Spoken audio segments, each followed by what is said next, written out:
I think the best way to get my sentiment I'm feeling for Scarlet, Violet, and future main series Pokemon games as a whole across is to simply describe how I'm built. Now, while your average individual looks forward to the things that they love with the highest of hopes, they're all kinds of optimistic. They are riding the fucking rails off of that hype train. Well, I'm that Debbie Downer that's asking things like, okay, well, what are they gonna fuck up this time? What's game changing?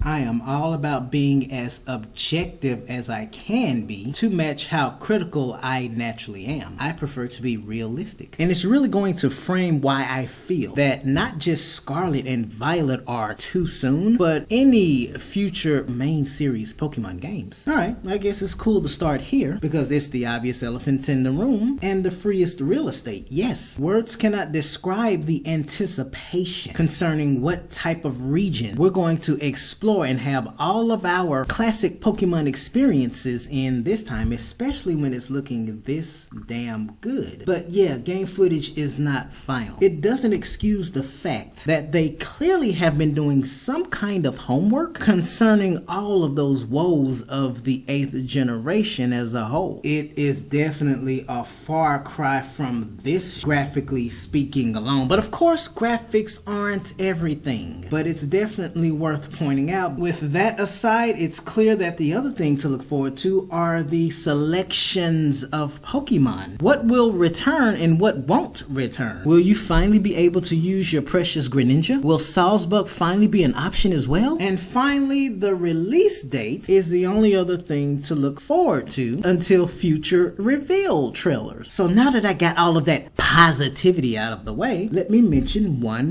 more obvious elephant in the room. Yes, I know it's been 3 long years since Sword and Shield, but to me it really doesn't feel that way because 8th gen as a whole, in my humble opinion, was mediocre at best. There's one major thing that makes me concerned for these games and future main series Pokemon games as well. The many fundamental and festering problems with the franchise is the reason why Scarlet, Violet, and any main series Pokemon games for the foreseeable future will always feel like products releasing too soon. Name even 5 problems with the franchise that you hate that are either problems or recurring problems, and you should get an idea of where I'm going with this. Do you know the biggest thing that ruins any kind of experience? I just said it. It's the fundamental issues. It's funny because people don't think about this, well, because it's Pokemon. Children, of course, aren't going to give 2 fucks to dwell on and even think about the problems underneath the hood. No one wants to get their hands dirty with that shit. They just look forward to that toxic positivity, only the good, and having their precious mediocre experience no matter how many times it's been ran through some kind of echo chamber. I mean, tell me, how much bullshit do you guys still have to go through, any of you Pokemon Go fans anyway, when it comes to you having anything but a simple and enjoyable experience transferring your Pokemon from Pokemon Go to Pokemon Home and even into Sword and Shield? I don't expect one generation to address and maybe finally fix problems like this, but it's shit like this that most likely will only get worse or maybe slightly better. Speaking of all of the Pokemon you're going to be able to play around with in Violet and Scarlet, of course there are the new guys, but how many returning Pokemon are going to be in the games? The Dex cut hasn't gone anywhere and it's here to stay. Ask Game Freak why are they so serious about that? Which means, of course, you're going to naturally have to cope with more new Pokemon getting in the way of your favorite old pals because you're never going to have a full roster in any Pokemon game. There's another fundamental issue with the franchise, and I'll give a shit for any shitty excuse, let alone cop-out, for why we can't enjoy every single Pokemon in a Pokemon game. Gotta catch them all, right? Despite any smooth brain excuses trying to debunk that initially was the idea behind the franchise. It's no wonder around the 4th generation, Game Freak tried to be slick and remove that phrase from the games. Well, just try to convince an intellectual otherwise that completing the Pokédex from the very beginning doesn't back up that gotta catch 'em all concept. But I digress. So yeah, Dexit is here to stay. That's one fundamental issue with the franchise. I mean, by now they should have it all together with all of the 3D models, especially if they're willing to put this much effort into them. Never has Seviper's scales been this damn detailed. Then again, new Pokemon Snap exists, so I'm not sure about that. And let's talk about Brilliant Diamond and Shining Pearl. I will go on record right now and say that Brilliant Diamond and Shining Pearl are the biggest main series abominations in the history of the franchise due to their woefully incomplete state alone. This is absolutely embarrassing. It's amazing how a certain illogical retard can sit up here and shit on Pokemon Legends Arceus and hold it to all kinds of unironic standards that they refuse to hold Brilliant Diamond and Shining Pearl to, when just one of those games turns out to be way more complete. And you know, I don't give a shit to talk about crunch time and any kinds of issues inside of Game Freak any more than anyone cares to make excuses for me and how I poorly perform a job and can't get shit together. But I guess you can consider those excuses as well as one of the fundamental issues with the franchise, since people are content with making excuses for multi-million and multi-billion-dollar corporations. But getting back to Brilliant Diamond and Shining Pearl, how about that, ladies and gents? You're just now getting, I would say, the entirety of your multiplayer features for those games, while they remain largely broken regardless. Oh, and guess what? You still can't use the Global Wonder Station after all of that. And even after the 3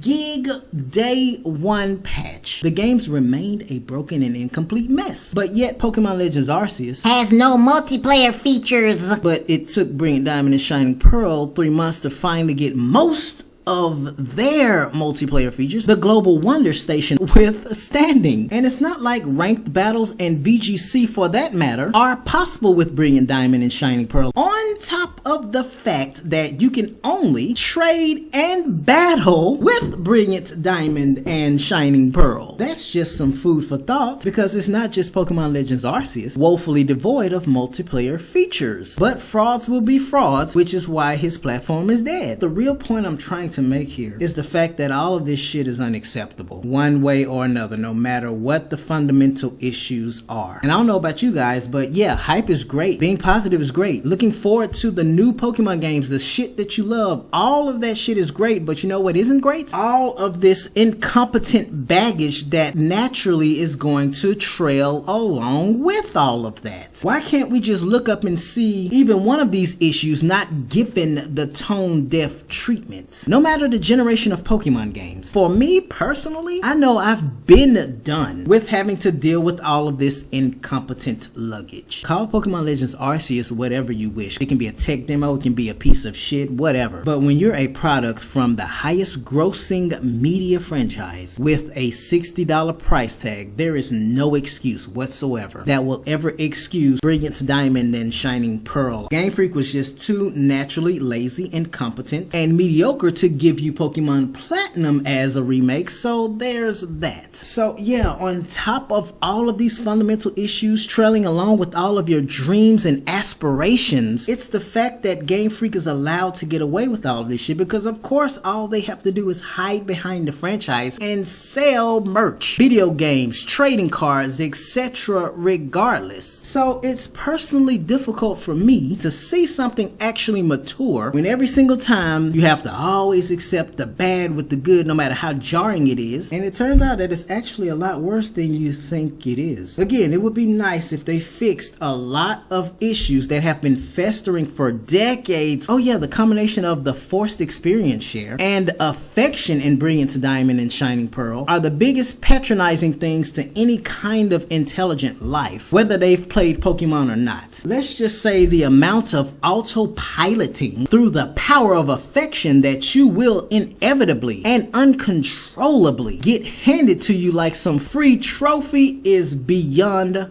fucking ridiculous. Well, Brilliant Diamond and Shining Pearl have some of the hardest rematches in Pokemon history. They turn a blind eye to the two things that make that a completely null and void attempt at a point. it. Because that's another problem with the franchise, the lack of player's choice, the anti-consumerism when it comes to us playing the games the way we want to play them. Even Pokemon Legends Arceus has the forced experience share embedded in it. Yeah, that's a different system concerning effort levels versus EVs and IVs. It's a simple toggle we used to have. Give it back, Masuda and Omori, and stop shitting on the games with the way you think your consumers should play the games. And finally, we have retired or replaced features that smooth brains like Masuda and Omori just arbitrarily remove. I guess they want to highlight the new features or even a certain feature. I don't know what the hell they are trying to do with following Pokemon, but they sure don't know how to make them perform properly like they initially did even in Pokemon Yellow when you had a single Pikachu following you around everywhere. Then there are ideas that are no-brainers like the DexNav, the PSS, which is the most practical and intellectually sound online hub we ever had in any main series Pokemon game. Now, they don't have to bring back every feature. I'm sure most won't miss contests, especially if we're talking about super contests. But I love the Mega Evolution. I love the Pokemon World Tournament, the Battle Frontier, and even though it was poorly executed, for once can we get a remedial fucking difficulty toggle? I mean, we shouldn't have to hunger for post-game content, features that work, and someone at Game Freak to actually take their fucking antihistamines or whatever and stop being allergic to feedback and listen to a thing or two and mature the franchise as a whole. You look at other franchises out there, and quite a lot of them are allowed to reach even middle age status. Why are those game developers way more ambitious? But Pokemon, here we go again, rehashing the same shit, plagued with the same fundamental issues. I just expect more and better. When I say I truly love something, I truly love it, and I want the best for it. I don't just fall for the lure, and then when you get the final product, it's the culmination of perception versus reality. And Sky Battles can go fuck themselves too.